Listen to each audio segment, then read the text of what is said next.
The video game world has gone remake crazy, and a lot of the time, that's bad.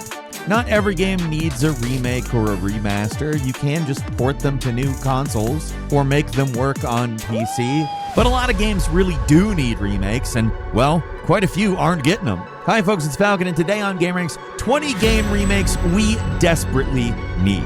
Starting off with number 20, it's The Evil Within 1. The first game from Tango Gameworks, it was flawed for sure, but it's a fan favorite for a reason. The horror vibes are immaculate, the mind-bending setting is unique, and its hyper-deadly version of the Resident Evil 4 shooting system strikes a solid balance between tension and thrills. Yeah, the second game was better in most ways, but that's just another reason the first game should get a second chance. I'm not even asking for a full Resident Evil remake style overhaul here, something like Metro Redux, where they go in and make a lot of small but ultimately significant tweaks that make the whole thing a tighter package. This game ran like crap on Xbox 360 and had an ugly letterbox that obscured too much of the screen. The PC version is better, obviously, but it's also not that stable. The game can feel like it's on the verge of falling apart at kind of any moment.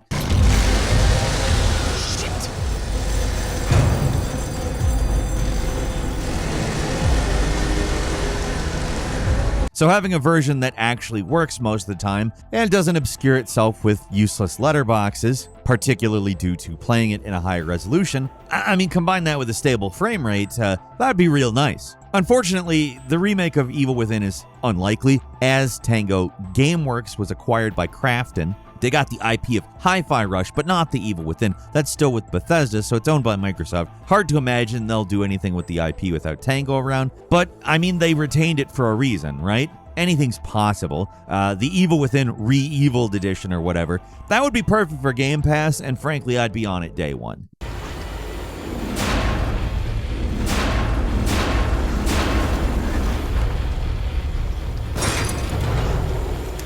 And number 19 is Transformers War for Cybertron. Before being condemned to the living hell that is the Call of Duty mines, developer High Moon Studios made some really cool games for Activision. Two of the best were War for Cybertron and Fall of Cybertron, games based on the Transformers IP that were actually very good and fun to play. After years of movie video game slop, it was nice to have a finally decent game. I mean, if you think about it, Transformers kind of is built for video games. You're a vehicle and a dude at the same time, so you can instantly switch between driving and flying to on-foot combat, and that could lead to some pretty creative and dynamic level design.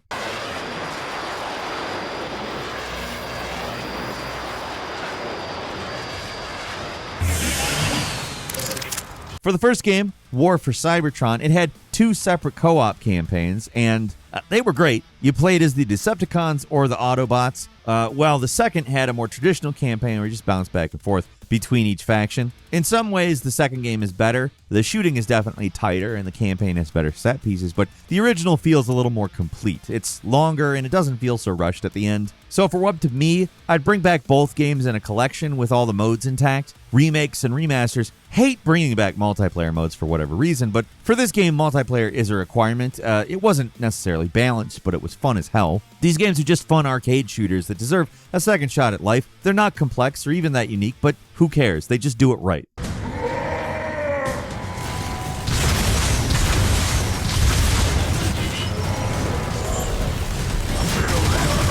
And number 18 is The Simpsons Hit and Run, another entry, another game studio killed by Activision. This time talking about Radical Studios, and honestly, you could take any of their games and I would be all for a remake. The Hulk Ultimate Destruction, Scarface, the Prototype games, they're all great. They are all deserving of a modern re-release. But out of all those games, I think the one that is most likely to actually happen is Simpsons Hit and Run. This game is such a nostalgic hit for a lot of people. It's not the most amazing game, it's just GTA with a Simpsons coat of paint. But it's also one of the few games that really got the Simpsons right, mostly by referencing stuff from the classic seasons, even though it came out way after. Let's roll!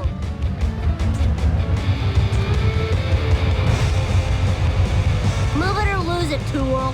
Being able to explore Springfield, even if it's split up into separate levels and wasn't really a full open world, was still a lot of fun. This is a game I would love to see get the full lavish remake treatment. built from the ground up, turned into the Simpsons GTA we all wanted it to be. Make a true open world, expand the things you can do, put in more gags and some deep cut callbacks to the TV show. Sky is the limit. And I can't talk about a potential hit and run remake without bringing up the actual remake a fan did a few years back. They were able to finish it, but it's unfortunately not available online because of a takedown request from Disney. The one-man dev continued work on the game but never released it to the public, so a proper hit and run remake was tantalizingly close before the rake got slammed into our face. The developer also did basically a development diary of the game as a series of videos on YouTube, and it's actually really interesting. I definitely recommend it. Look up their channel. It's called Rubes. And in all seriousness, if I were Activision/Disney, I don't really know who would be in charge of this, but I would just buy this remake from them, release it. I mean, that's a full remake of the game that looks great in the bag, and I guarantee you it'd sell like gangbusters. Maybe they could optimize it a little more, do a little more work on it, I don't know. But man, I would really like to play that specific remake. What the heck were you thinking? Possessions are fleeting. And number 17 is Far Cry 2, one of the most intriguingly flawed games ever made. Feels like it came from a completely different Ubisoft, back when the company was willing to take risks, you know? They would do interesting things with their franchises that you might not necessarily expect. I'm not saying I trust a modern Ubisoft to remake Far Cry 2 while retaining all the things that made it special, but I'd like to see this game remade in some fashion at some point. This was the first Far Cry game to go open world, and it had a lot of really interesting ideas about how to do that. For one, you don't play as a specific character. Instead, you pick from a bunch of mercenaries, and depending on who you play as, you get a buddy who will do things like save you from near death, sometimes assist you at key moments, etc. The world was bleak but extremely immersive. They put a lot of work into making realistic fire and guns that would jam after use and ammo that exploded when you shot it.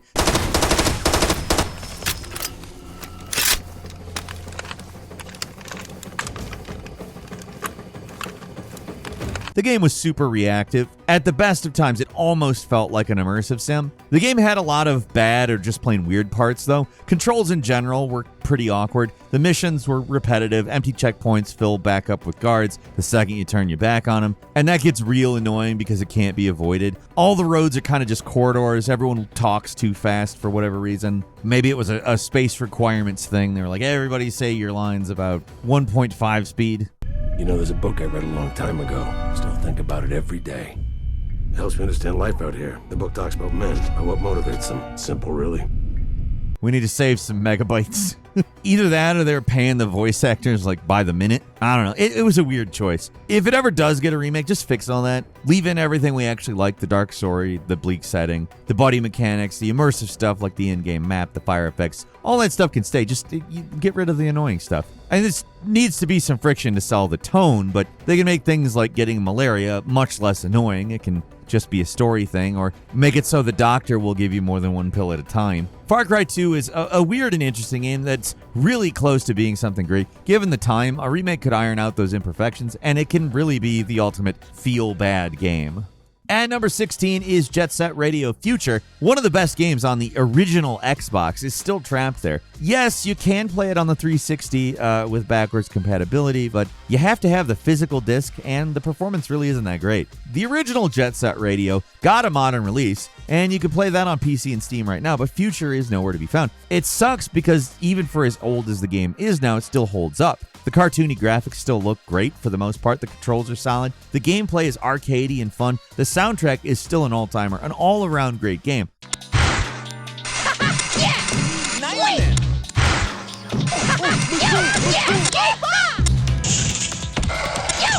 And we don't even need a ground-up remake here. Jet Set Radio's remake was not from the ground up. It is the original game in higher resolution with some optimizations. That's all we need. Just a nice, solid remaster with some bug-killing, higher resolutions, and really nothing else. I feel like with a new open-world Jet Set Radio game coming from Sega, now would be a really good time to bring back Jet Set Radio Future, because then you have all of the previous games out. You can get people more acquainted with it with a nice new release of Jet Set Radio Future. It functions as an advertisement for the new game, etc., etc. Bob's your uncle. Why the hell don't we have this?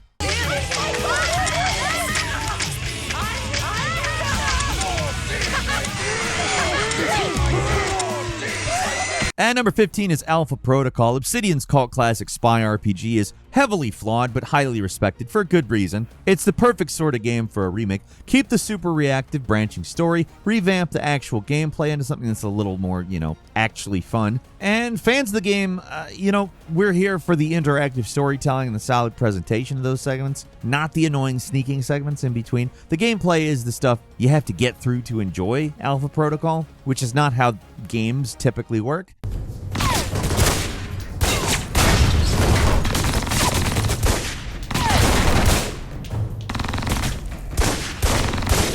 And it doesn't have to be that way at all. They would have to kind of completely overhaul the game to make the actual levels work. They're small, congested, and not well designed. And that's understandable coming from Obsidian, who had never made a shooter or a sneaking game before. Just because you get it doesn't mean that's fine or good. A remake could bump a lot of the tolerable to not bad segments and bring them up to a level that would make Alpha Protocol a lot more appealing as an actual game. It's one of those games that really deserved a second shot at finding an audience because the idea behind it's a really good one. A spy action game that can change drastically depending on your choices, but it's a reasonable length, so it's easy to go back and play the game a second or third time to see how different choices affect what happens, and it's a great idea. It's just that the gameplay needs an overhaul. It's not that good. I don't know if I'd call it all outright bad, but it's not good. So, yeah, a remake would be nice.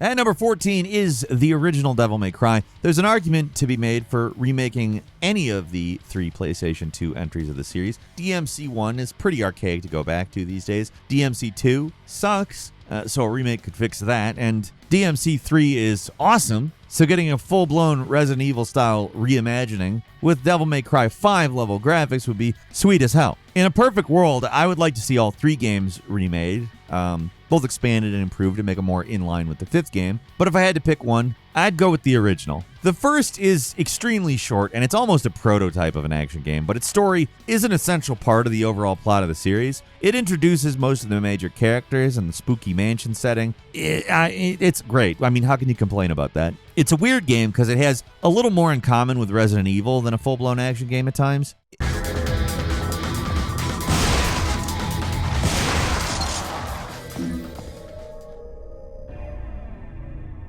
And a remake could, iron out some of the weirdness. When I say weirdness, I don't mean good weirdness, because that does exist in this game as well. But I'd like it to iron out some of the not-so-good weirdness. You could expand the scope, make the game bigger, maybe even 2 or 3 times as big, bring in a bunch of mechanics introduced in later games, but keep the intricately detailed setting and general story. I mean, Capcom's gone on a remake spree lately, and they've pretty much nailed all of them. I think there's a good chance that this game will get some form of a re-release eventually. What that's actually going to be, I don't really know. They could try to keep the narrow corridors and small rooms intact, slow Dante down, maybe try to make it some kind of action game survival horror hybrid that played nothing like the other games in the series.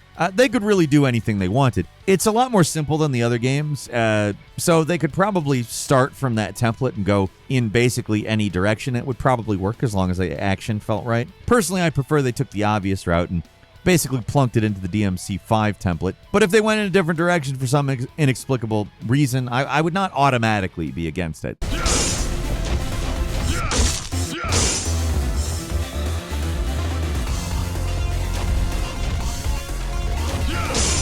At number 13 is Uncharted 1. Seems like Naughty Dog is incapable of releasing a new game and are instead relying on remastered versions of their old games. So instead of putting a third Last of Us remake on this list, which I was seriously considering doing, even if only as a trolling, because I don't know that it's not a remake we absolutely need per se. But let's talk about one of their older games that could really benefit from the remake treatment. The original Uncharted. Out of all the games in the series, this one holds up the worst. The graphics are garish. The controls are not as tight as later games. Shooting feels very soft and imprecise. Doesn't have the oomph of the later games. And this is Uncharted I'm talking about here. It's not like it ever got to like Gears in terms of the satisfying shooting, but it got way better in the second game in comparison.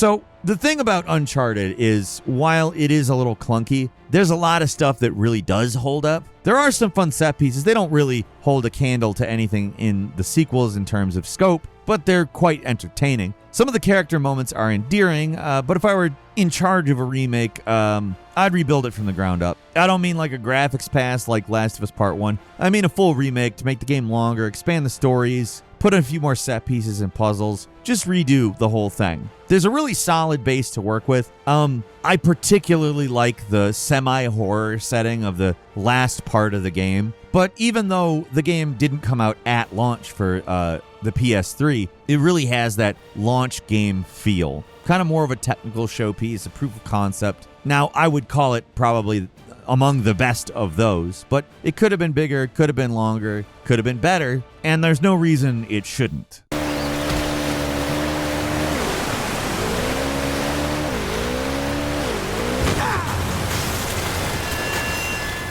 And number 12 is Resident Evil Code Veronica. It's probably the Resident Evil game in most need of a remake. As great as the Resident Evil 4 remake was, there is some debate as to whether it was necessary. The original's a great game as long as you can get past the tank controls. I can't. I like the remake better. No apologies. But I get why people say that. The thing is, Code Veronica is it's a more mixed experience. It's hardly a bad game. I mean, it's still a mainline Resident Evil game. There's a baseline of quality there, but up to a certain point, Code Veronica is kind of the black sheep of the series. It's the first main game to go full 3D, and it shows. Compared to the intricately detailed backgrounds of 2 and 3, Code Veronica looks pretty sparse and barren at times. The story is more goofy than frightening. It's a 1-2 punch of the goober Steve and the weeniest bad guy in the series, Alfred Ashford.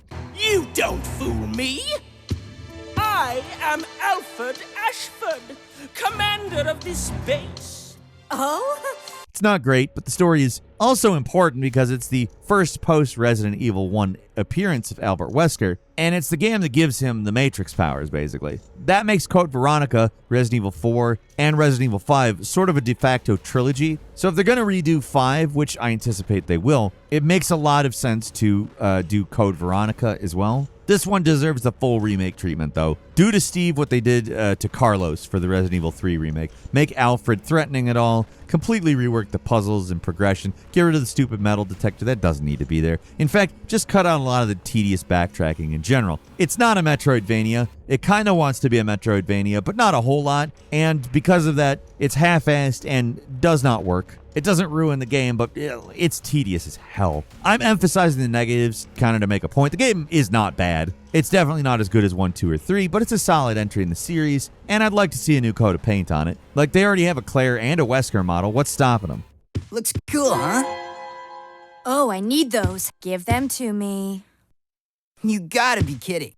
I found it and I'm keeping it. And number 11 is Command & Conquer Red Alert 2. One of the best, most faithful remakes of the last few years was the Command & Conquer Remastered Collection, which rebuilt the first 2 Command & Conquer games, so they're playable and look great on modern hardware. The amount of work the devs put into this project is absolutely staggering. They were actually able to recover the original video and make high-definition versions of the original FMVs, and they completely remodeled all of the pre-rendered assets to make them as accurate as possible to the originals. Now, Red Alert 1 and Command & Conquer 1 are great, but you know what's better? Red Alert 2. For a lot of people, it's the best of the series, and an all-time great in the RTS genre. I am among those people. It's a great game that is still possible to play. In fact, they recently released the entire catalog of old Command & Conquer games on Steam, but it's not in the best shape. Try to play it in anything over 1280 by 720, and you might as well be playing a game for ants. They would need to use AI upscaling on all the FMVs and rebuild the game from the ground up, which is significantly more difficult than the older games because there's so much more going on here, but it's also what everyone wants. What I'd really love to see is Remastered Collection 2 with Red Alert 2 and Tiberium Sun packaged together, given the full lavish remake treatment that the old games got, and I mean, that's pretty much a dream game right there. Thing is, EA holds the rights, so hard to say if that's ever going to happen.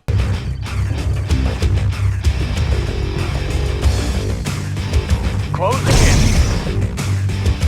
Player defeated. And number 10 is Saints Row 2. It's not going to happen. The Saints Row series is 100% dead at this point. The developer's done, the last game in the series bombed hard, the dream is over. A Saints 2 remake is probably just not going to happen. Doesn't matter how much anybody would like to see it. Hypothetically, though, I think the game is a great candidate for being remade. It's a popular, beloved entry in the series, locked onto outdated consoles, and the PC version is in total shambles. It's technically playable on PC, but it's not an ideal experience at all. Consoles aren't a lot better, the resolution is rough, and the frame rate, I don't know how we even lived back then. You listening to 95.4 K-Rock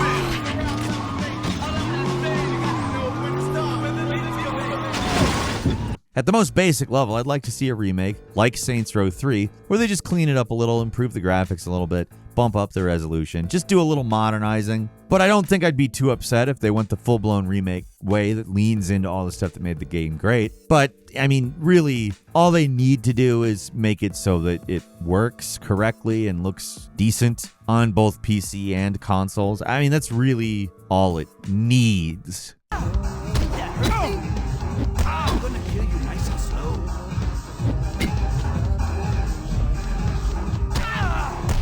At number 9 is Fallout 1 and 2, with the Fallout TV show acting as essentially a sequel to the original 2 Fallout games and New Vegas. There is no better time to bring back the classics. Fallout 1 and 2 are some of the best RPGs of all time, but going back and playing them are pretty rough. They're pretty archaic in terms of controls and UI design. Graphics are kind of rough too.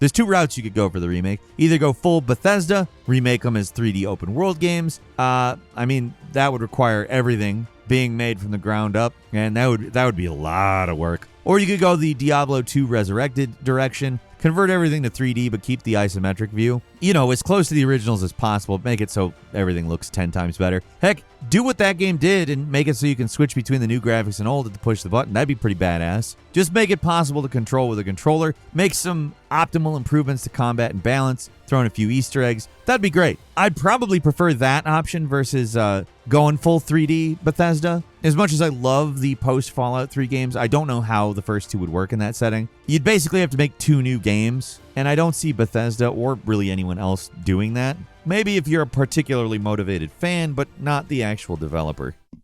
Hello, my brother. May I be of service this glorious day? Oh, I'm hardly an authority. You should see Morpheus, the high priest. I'm sure he can help you much more than I. At number 8 is Infamous 1 and 2. I'd love to see some kind of Infamous remastered collection for PS5, but at this point I don't really expect that to materialize. Without completely redone graphics, I don't see PlayStation going out of their way to bring back games that are 2 console generations old without having some kind of hook. I personally don't think that's necessary. I just want a way to play these games that's not locked on the PlayStation 3, but right now Sony isn't giving me one. They're fantastic open world games, especially the sequel. Tons of fun, don't go on too long. Branching story of the sequel dramatically changes the ending in interesting ways. The nature of the electricity powers in these games make them feel like open world third-person shooters. Instead of bullets, you're just firing bolts of lightning.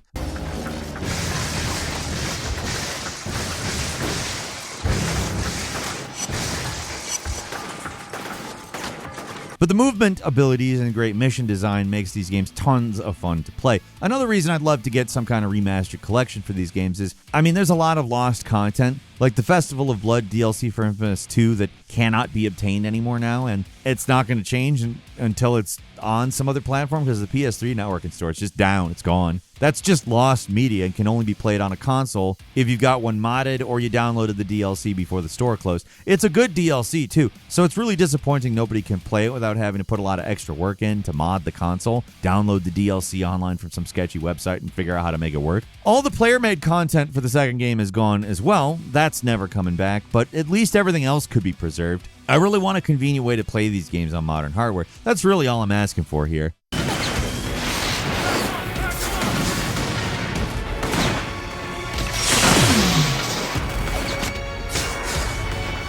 And number 7 is Xenogears. It's the holy grail of remakes, the least likely game to ever get one, so obviously we need it really bad. If you know anything about the game, if you've played it, you've heard about it, you know it's got a itty-bitty problem. The game isn't done. And I'm not talking about the usual video game version of not finished where the ending is super rushed and the final boss is a QTE and ends on a cliffhanger. Crap like that. I mean, the entire Xenogears second disc is all just a summary of events over a black screen.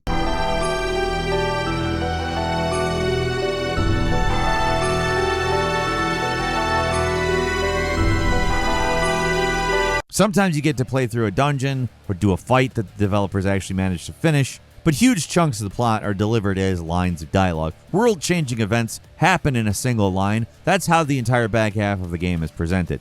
It's a total mess that either ruins the game or adds to its mystique, and in my opinion, it kind of does both. Fans have come to accept the second disc debacle, but imagine a potential remake that actually added in all the stuff that's missing. You know, like what they did with Neon Genesis Evangelion, which is, controversial, of course, but the end of that series was certainly, probably one of the closest analogs to how unfinished Xenogears is. Like, imagine a remake that just adds in all the missing stuff, where the entire part of the game that didn't happen gets added back in, transforming Xenogears in the game was meant to be. For fans of the series, or just obscure JRPGs in general, that'd be one hell of an accomplishment. Do you think it's ever going to happen? I don't. Even with the popularity of the Xenoblade games, I don't think Xenogears has a lot of cultural cash. On the other hand, Square Enix still loves their remakes. They've shown a willingness to make changes or add content to their games. Saga Frontier added a new character, for example. Live Alive added an entirely new final boss and ending, although in all seriousness, it added a lot of really good aspects to that game.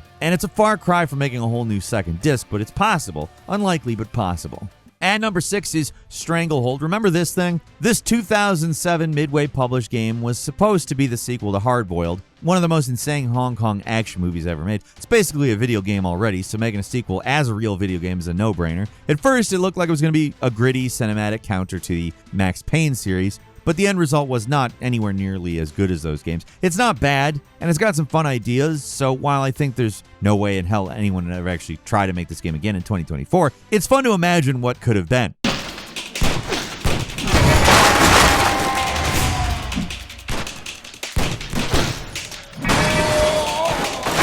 For me, only the basic premise remains. You're Inspector Tequila in gritty early 90s Hong Kong, sliding down banisters and blowing away hordes of criminals in a hyperactive, dynamic gunfight that doesn't stop, but basically make it more like Max Payne. That's the level this game should be operating at. Keep some of the more over-the-top ideas like riding carts and shooting stuff in the environment to take out bad guys, but the entire score system is need to go. It's too video gamey and not in the right way for what this is supposed to be. Hardboiled is a totally absurd, crazy action movie, but they play it mostly straight. It's not a crazy cartoon like the game is. If they can't do that, give it more of a remaster, keep everything the same, update the graphics, improve the controls a little, clean up the glitchiness, make it feel better. Like, it could feel better to play. Like, it really could stand that. It's still an extremely fun game. It just has a lot of potential for something more. And Midway at the time was not capable of pulling it off.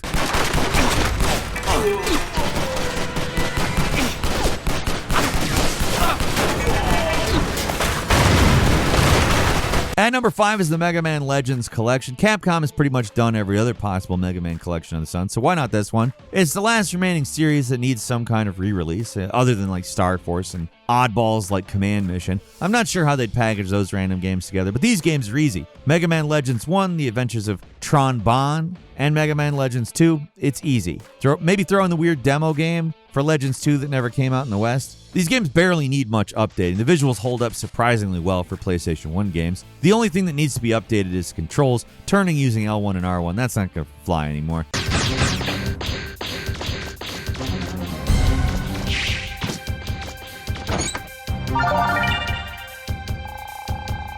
So proper free look and some other simple adjustments to the controls would make the games way more accessible to modern audience.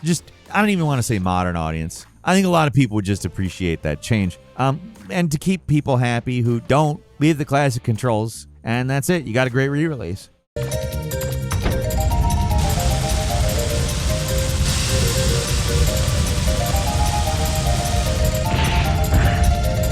At number 4 is Deus Ex. Is that blasphemous? Am I not allowed to say this? I don't know. Deus Ex is an all-time classic, but that doesn't mean it couldn't be improved. Let's be realistic. The game was outdated the day it came out, and it has only become more and more archaic as the years have gone on. Taking this old game and just remaking it into something modern would be fascinating to see. Not sure if it would work, and also, God help the poor bastards that tried to do it. But for me personally, I'd be up for it just to see what they'd end up with. Prime candidate for that, in my opinion, Night Dive Studios. What they did with System Shock is nothing short of a miracle, in my opinion, because it has a very similar, I don't know if I'd call it an issue, but just like fundamental aspect of it, to Deus Ex. The thing about both of those games is they were firmly rooted in the era that they were made. And pivoting specifically to Deus Ex, the visuals, the music, everything, the story, it is extremely late 90s, early 2000s, and trying to directly plant all that stuff in 2024 and beyond would be awkward at best. JC, you escaped? Is that what lockdown's about? I forgot to give Manderley my resignation.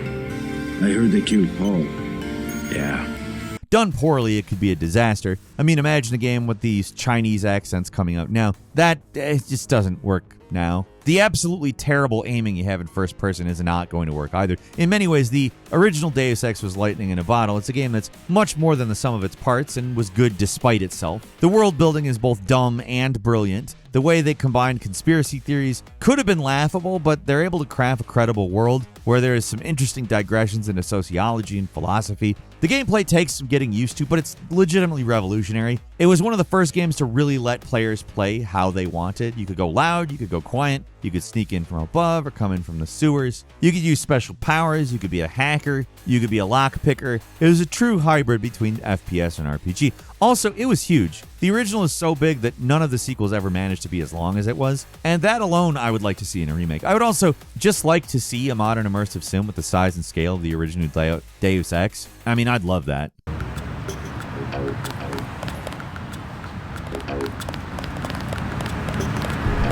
We'll take it from here. And number 3 is Vagrant Story. Cross Metal Gear with Final Fantasy Tactics, and you have something kind of resembling Vagrant Story. It's a one-of-a-kind game, one of the best of Square's legendary PlayStation 1 output. There's a lot of games from that era that Square really should remake, but this is the most modern feeling, probably the easiest to update for modern presentation. First thing you'll notice is that it is fantastic in terms of presentation. The dialogue is sharp, the camera moves in each shot. It's super cinematic and engrossing right from the first few minutes in a way that very few games managed to be at that time. The gameplay takes a little getting used to. It's kind of turn-based. There's this risk meter and all these other meters and resistances you have to keep track of. Very odd system that most new players kind of scratch their head about. It's not actually that complex once you spend the time to figure it out, but if I were doing a modern day remake, I would change it. If you're remaking Vagrant Story, the focus should probably just be on immersion.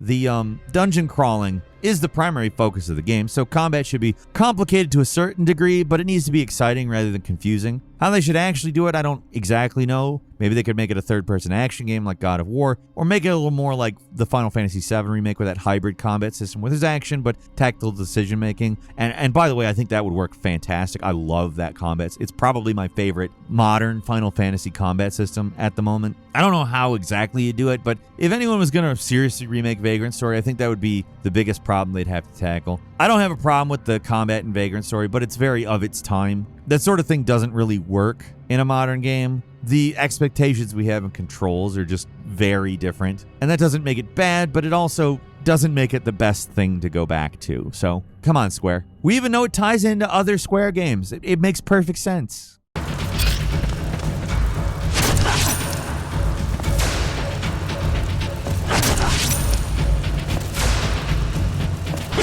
And number 2 is Bloodborne. No PS5 version, no next-gen update, not even a 60 FPS patch. Bloodborne is a game you can technically play on next-gen hardware, but it still feels like it's really lost to a previous console generation. Horizon Zero Dawn needs a remake less than this one. I obviously have a case for it with the potato people, but the problems with Bloodborne go well beyond potato people. And they're not with the game itself. I don't even know if they need to remodel anything in the game. Maybe do some work with, like, the lighting engine or something. I don't know. I really don't care. Give us an upgrade in resolution and a 60 FPS patch. That's all I really care about here.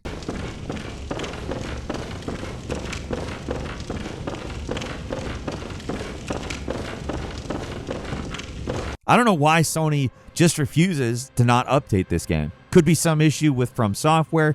They actually made the game. Maybe they're planning on putting out a full remake on the PS6. I don't know. But after the Blue Point Demon Souls remake, it seems like it's only inevitable Bloodborne comes next. I know fans don't really love the Demon Souls remake. That game is high fantasy. Bloodborne is gothic horror. So there's also differences. Bloodborne kind of was the definer of what From's style is. All their games that followed had very much of their art design inspired by Bloodborne in some way. I mean, look at Dark Souls 3. It's much more horror-themed than the game it's a sequel to. From could do an amazing Bloodborne remake, and I'm not talking a Blue Point-style one that's exactly the same game with updated graphics, but who knows if they ever will. It's the game everyone wants, PS5 gamers, PC gamers, we all want to see it, but it's a game they can so easily screw up with bad art design if it was given to a team who isn't capable of the uniquely grotesque visuals.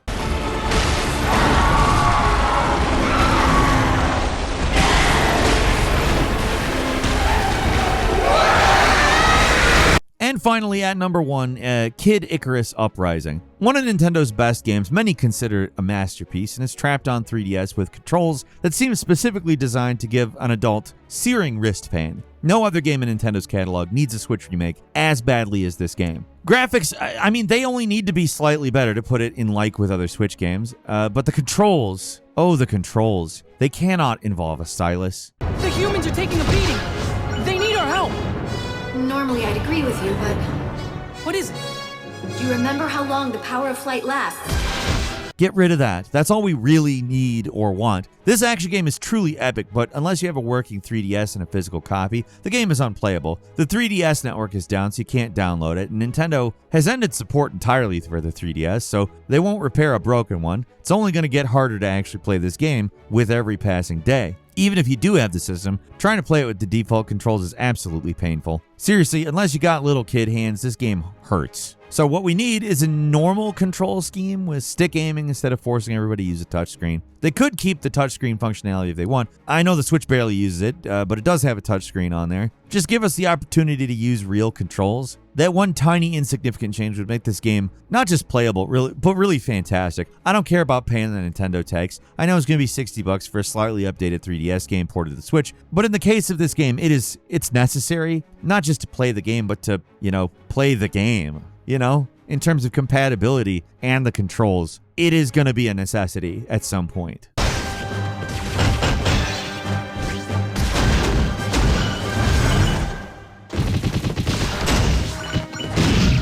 That's all for today. Leave us a comment. Let us know what you think. If you like this video, click like. If you're not subscribed, now's a great time to do so. We upload brand new videos every day of the week. Best way to see them first is, of course, a subscription. So click subscribe. Don't forget to enable notifications. And as always, we thank you very much for watching this video. I'm Falcon. You can follow me on Twitter, Falcon the Hero. We'll see you next time right here on Game Ranks.